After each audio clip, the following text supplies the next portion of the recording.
In this tutorial, we'll be exploring the Fluting Toolpath.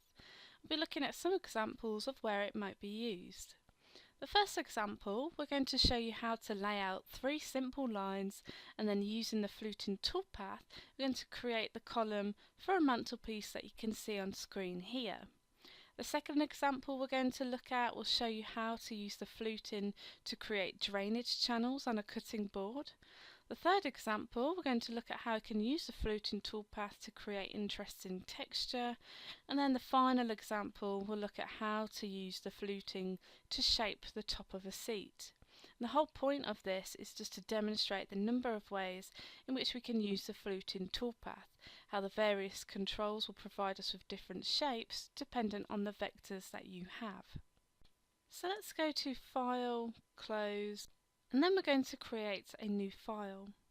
So working with a single-sided job, the width of this is going to be 36, height is 6, material thickness is going to be 1/2 inch, set Z0 off the material surface, XY position in the lower left hand corner, and then we could go ahead and press OK. So the first thing that we're going to do is we're just going to draw a line using the Polyline Tool. So let's go into the Polyline Tool. Okay, so at first I'm just going to specify my first point by typing in values in the form here, where X is going to be at 4, Y is going to be at 1.5, press add and you'll see it's added that point in there for me. So I want to create a horizontal line that's 28 inches long, so I can take a look at the cursor and I can see that we currently have a length there of 28, so I can click that in place and then I can right click just to come out of the Polyline tool. So with that line in place, what I'd like to do is create copies of that in a linear array. So with that selected, let's come over to Array Copy. Okay, so I'd like to have 3 rows in total, so I'll type 3 in there, and then for columns we're just going to have 1 column. Then I'd like to separate them using a gap. Okay, so in X that's going to be at 0, and in Y we're going to set that to be 1.5. So we'll have one line that you can see here, then we're going to have a gap of 1.5, followed by another line, gap of 1.5, and then the final line at the top. So when we press copy, you'll see that it's created that. So let's close that down. So now that we have our vectors, we can now switch over to the Toolpaths tab. So to do that, we use this icon over here. And the first thing that we need to do is set up our material. So the material thickness is going to be 1/2 inch like we defined earlier. XY datum position in the lower left hand corner, and set a Z0 of the material surface. Check over the rapid Z gaps, home start position. I might just want to change this Z gap to something a little less, at 1/4 inch there, and then go ahead and press OK. And so to access the Fluting Toolpath, we come to this icon here, and that will open up the Fluting Toolpath. Okay, so with most forms that we have available, we enter our cutting depths to begin with. So the start depth for this is going to be at 0, that's the top of the material.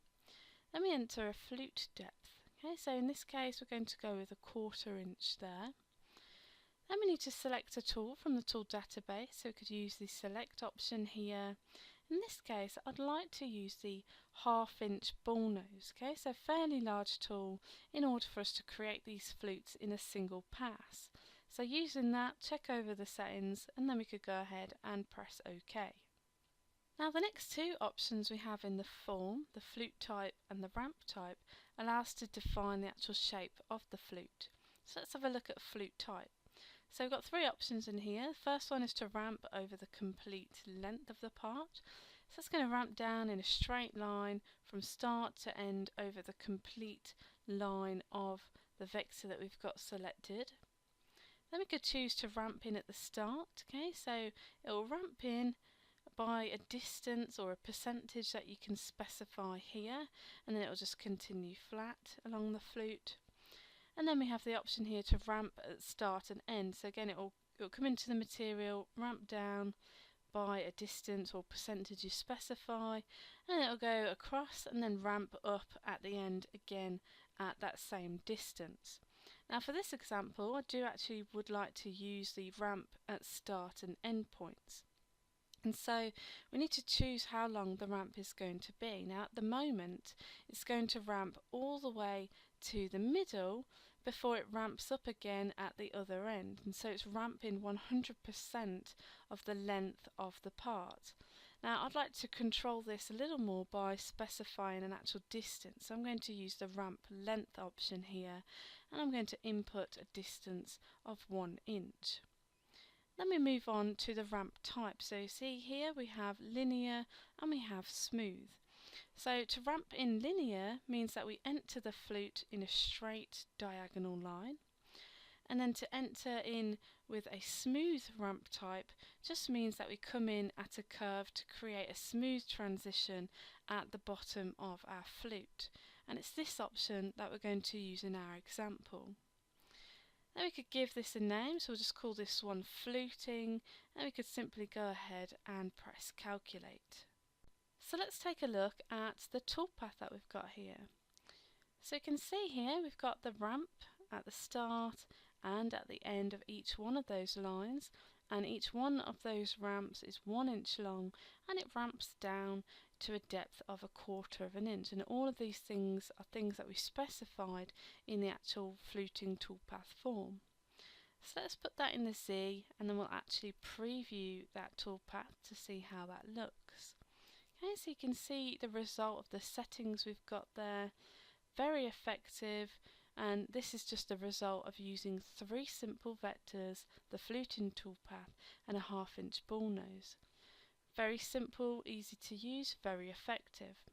So let's just close that down. And what we do now is we'll just go ahead and save this file so you have access to that. So we'll go to File, Save As, and in the project folder we're going to call that one Fluting Guide 2.5D Toolpaths. I'll save that, and you can access that from the project folder. Now we're going to show you 3 examples just to show you how powerful the fluting toolpath is. We have already demonstrated how simple it is to create a fluting toolpath, but there are a number of ways that you can creatively use the fluting toolpath for a number of results, and we've seen a lot of evidence of this on the Vectric user forum, and we'll look at one of the files that was posted on there shortly. So let's just go to File and then Open, and then from the project folder we're going to open the cutting board flute vectors file. Press Open. So here we have a set of simple vectors drawn in the software, and we're going to use these vectors to cut in grooves for a drainage channel on a cutting board. Now this outer shape is actually 2 vectors, and what we're going to do is we're going to cut 2 channels flowing from the left hand side over to the middle on the right hand side. So let's switch over to the Toolpaths tab. The first thing that we need to do is set up our material. So let's go into the material setup. So the material thickness is actually going to be 3/4 of an inch. We're going to set the XY position in the lower left. Z0 will be on the material surface. And we'll check over the settings that we've got here, and then we could simply go ahead and press OK. So now I need to select the vectors for fluting. I don't need this vector here. We're going to use this vector to create our pocket pass afterwards. We'll come to that shortly. So I'm just going to drag a box up to the left hand corner like so, and when I deselect my mouse key, it's going to select all of the vectors that are currently within that selection box. So when I just deselect now, you'll see I have all the vectors that I require to create my fluting toolpath.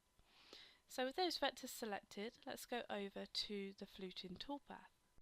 And so with that selection, I can actually see that this line has the start point on the right hand side, and I want the start point of this vector to be on the left hand side with all of the other vectors here.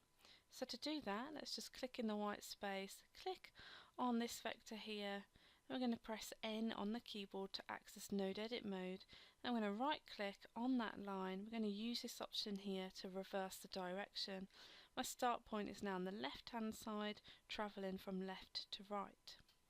So let's just right mouse click to just come out there, right mouse click to come out of node edit mode, and then we're just going to select those vectors again. We can see all the start points line up with each other.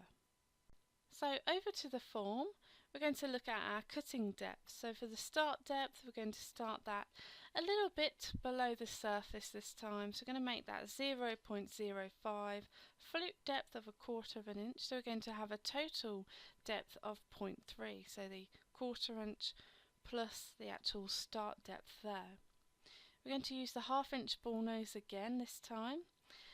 And for the flute type, we're actually going to ramp over the entire length of those vectors. So we're going to use this option here, and we're going to use a linear ramp. And so we're just going to ramp in a straight line from the start to the end of the selected vector. So we'll use the linear type there, give that a name, we'll call this one Fluting Channels, and then we could go ahead and press calculate, so you can see the toolpath there. And then if we put that in Z, we could then go ahead and actually preview that toolpath. And we can see how that looks. So I like what we've got there. So now we could look at creating the pocket that's going to go on the right hand side of our board. So let's just close that down. I'm just going to go over to the 2D view. And so the vector that we're going to use to create the pocket is this vector here. Now this is actually slightly larger than the vectors that we used to flute, and that's because fluting goes on the actual line itself, and so the actual cut shape will be the radius of the tool either side of that line, and we've took that into account when actually drawing this shape. So with that vector selected, let's go into the pocket toolpath. Okay, so let's specify our cut depth. So we're cutting down at a start depth of 0, so that's on top of the material, and we're cutting all the way down to 0.3, so that matches the depth of the fluting. Okay, so the tool we're going to look at using the 1/2 inch ball nose again. However, I don't want to cut all of the pocket with this tool, as we'll be left with cusps because of the rounded tool. So we're going to look at using a larger area clearance tool to machine the majority of this out. So we're going to check that option, use the select option here, and we're going to choose the 1/2 inch end mill. Then we could go ahead and press OK there. And then we could choose how to clear that pocket, whether we use an offset or a raster strategy. In this case, we're going to use the offset option, give our toolpath a name. We're just going to call this one pocket, and then we can press calculate. So you'll see in the preview that we now have in our toolpath list, we've got the pocket clearance. That's using the 1/2 inch end mill just to really hog out the majority of that pocket. And then we have the pocket using the 1/2 inch ball nose, which is just going to tidy up the edge of that pocket. So let's have a look at how both of those look. So we'll look at this one first, so the clearance using that 1/2 inch end mill, preview that. Okay, so that's how that looks. And then we're going to finish that off by using that 1/2 inch ball nose. So we'll select that one and then preview that toolpath. If we just put that in the ISO view, we can take a look at the overall part. And so I like what we've got there, that pocket to finish that off, and then going around with a 1/2 inch ball nose just to create that radius like we have in our channels here. Okay, so then we can close that down. If you wanted to, you could save out those toolpaths, save out the file. In this case, we're just going to move on and look at another way that we could utilise the Fluting Toolpath. Okay, so we're just going to go to File, Open, and then in the Project folder, we're just going to open up the Texture Flute Vectors.crv, press Open. I'm not going to save this file, and then we have our texture flute vectors. So here we have a set of simple straight lines that we've drawn in the software. Each one of these lines is 4 inches long, and for every other set of lines I've moved them up or down by half of the length of the line. For example, if we just select adjacent vectors here, you'll see where they start, so you'll see that difference.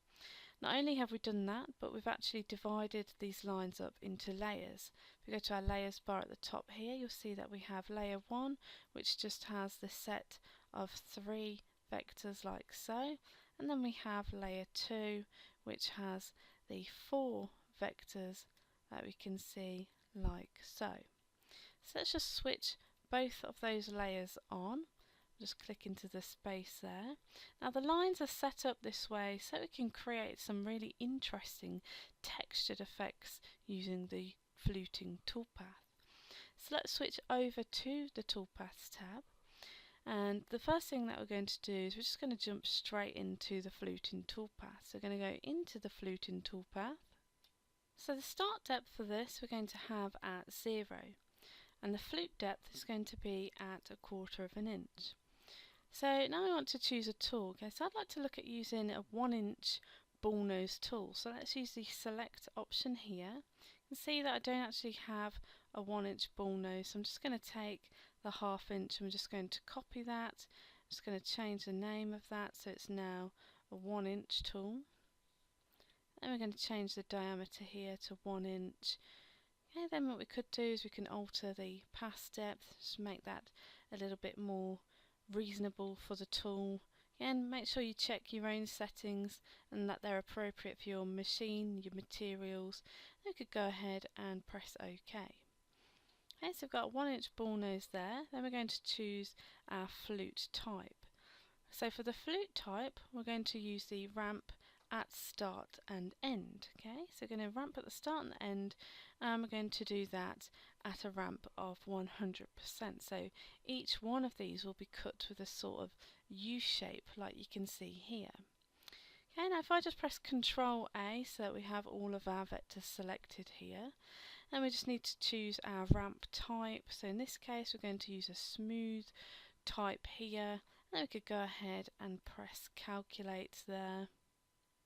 So let's just go ahead and preview that toolpath. We can just uncheck to draw that tool just so you can see that a little quicker.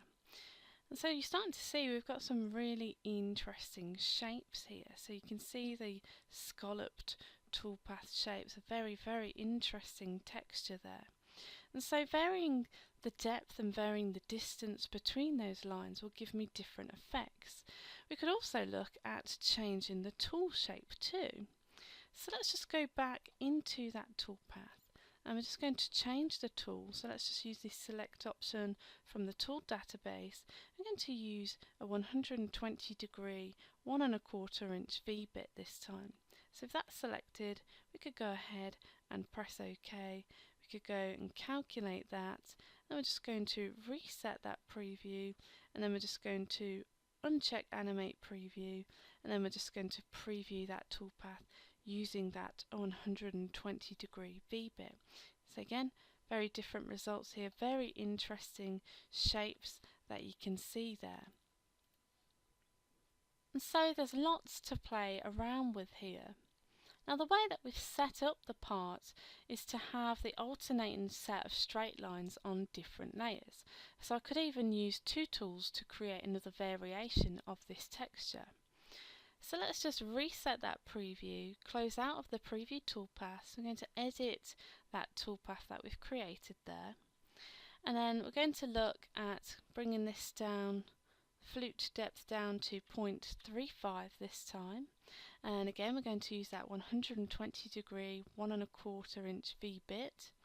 Okay, the same flute type, same ramp type, and then this time, rather than selecting our vectors, we're going to use the vector selector. So we're going to press on the vector selector to open that up, and we're going to select all of the open vectors on layer 1. Okay, so we've got layer 1 selected there. We want to make sure we associate that with the toolpath, and then we can close that down, and then we could go ahead and press calculate, and then we could preview that toolpath. Okay, and we can see how that looks again. Very different effects there. And so now what we could do is we could close this down. We're going to go back into the Fluting Toolpath, and then this time we're going to come down at flute depth of say 1/4 inch. We're going to use the select option here to select that 1-inch bullnose. Then we could go ahead and press OK. Same settings for the flute type, ramp type. Again, we want to use the selector here, so we're going to use that selector, all open vectors, and we're going to choose those vectors from layer 2, and then we could associate that with the toolpath, close that down, press calculate, and then we can preview that toolpath. And you can see again we've got another variation on that texture. So there's lots of variations that you can create from the space in between the lines, the depth of the cut, and the tool shape and size. So now we're going to look at one last example of how we could apply the Fluting Toolpath.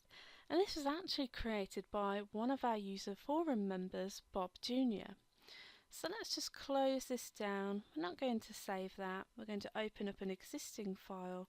We're going to open Seat Flute Vectors, press open, and we can see that file there. And so we can see what Bob Jr. has created here was a set of vectors that are straight and go up, and then they radiate in a semicircular movement, and then they go back down into a straight. And what is done here is cut the shape of a seat using the Fluting Toolpath. So let's see how he did that. So let's switch over to the Toolpaths tab. First thing we want to do is go into our material setup. It's got material thickness of 3/4 of an inch. XY position, we want that to go into the lower left hand corner. And we could check the rapid Z gaps above the materials, make them a little bigger, so make them 0.5 there, and we'll make the Z above the material 0.5. Check the settings and then go ahead and press OK. So using Control and A on the keyboard, we can select all of the vectors that we have there, and then we could jump straight into the Fluting Toolpath. Okay, so cut depth, start depth for this is going to be at 0. The flute depth is going to be at 0.3 of an inch. Okay, the tool we're going to use is actually the one that I currently have selected here, which is the 1/4 inch end mill. Then we need to choose our flute type, so ramp over the complete length, ramp at start, or start and end. In this case we want to do start and end at 100% for the ramp there, and we're going to ramp in using a smooth motion. Then what we could do is we could simply go ahead and press calculate, and we could see how that part looks there in the 3D view of the preview toolpaths. Okay, we can also see that we have very high lifts here, so we could look at altering that by going back into our material setup form. So let's just close that, go back into the material setup. We're just going to alter the clearance and the plunge for this. We're just going to make that a little smaller at 0.05, 0.05 here, and so we could go ahead there, press OK. Okay, it's going to tell us that because we've changed some items in our material setup, we need to ensure that we recalculate all our toolpaths. So let's recalculate those now. Okay, so that was successful. And so now we can see that we've really lowered the lifts between each one of these flutes. And so now what we could do is we could just go ahead and actually preview that toolpath. So let's use the option here to preview the selected toolpath. Okay, so there's a lot of moves here, so it's going to take a moment to just calculate that preview for us. And there we can see the result that we've got here. A very interesting shape there using the Fluting Toolpath. And so really we're just demonstrating the possibilities of using the Fluting Toolpath in much more unusual ways. And we've seen users create bowl shapes and other curved shapes using this similar method of using closely positioned vectors.